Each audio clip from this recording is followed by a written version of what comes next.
Vous savez, dans la vie, il y a des étapes. Je suis passé par une étape qui m'a amené du barreau à l'administration. Et je reviens à une autre étape qui me ramène de l'administration au barreau.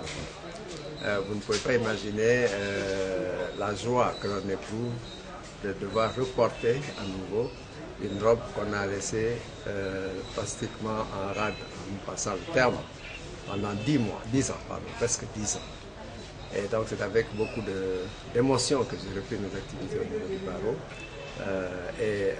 Je suis pratiquement en ce qu'on appelle renforcement de capacité, parce qu'évidemment, 10 ans de rupture ont pour conséquence de vous mettre un peu en marge par rapport à l'évolution du droit, par rapport à l'évolution de certaines dispositions de la loi que vous n'avez pas eu l'occasion d'exercer et de pratiquer, et qui font que aujourd'hui, il faut vraiment que je me remette à réapprendre et à ajuster mes connaissances par rapport au droit.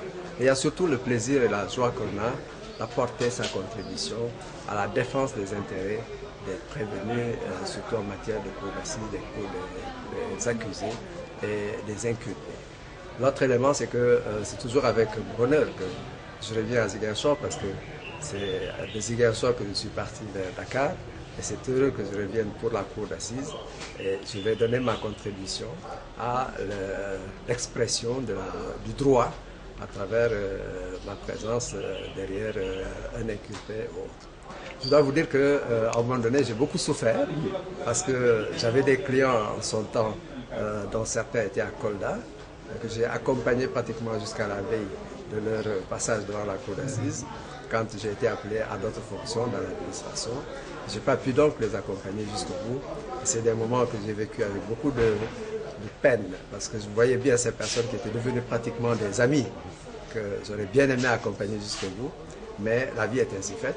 Ils ont pu avoir été défendus par des confrères qui ont du talent, et ils s'en sont sortis avec vraiment beaucoup de bonheur. La plupart d'entre eux ont été acquittés. Pour ceux qui auront été condamnés, ils ont eu une peine avec sursis, etc. Donc c'est autant d'éléments qui m'ont réconforté par rapport à ces personnes. L'autre chose, c'est que c'est une relation nouvelle que je trouve, parce qu'il y a plein de jeunes qui sont arrivés, et je dois saluer ces jeunes parce qu'ils m'accompagnent à Dakar quand je me perds dans le palais, que je n'ai pas connu depuis son ouverture au nouveau palais. C'est des jeunes qui viennent, qui me disent « Ah grand, voilà, on t'amène ici, on t'accompagne là, on t'indique ». Et aussi le personnel de l'appareil judiciaire à Dakar est particulièrement ouvert, parce que quand je me perds dans les couloirs, il y a toujours un greffier ou un agent de l'administration judiciaire là-bas qui me rattrape dans le couloir, vous cherchez quelqu'un, vous cherchez quelque chose, et qui me ramène vers l'endroit où il faut aller. Autant d'éléments qui font que je suis vraiment heureux de revenir dans cette maison qui est la mienne.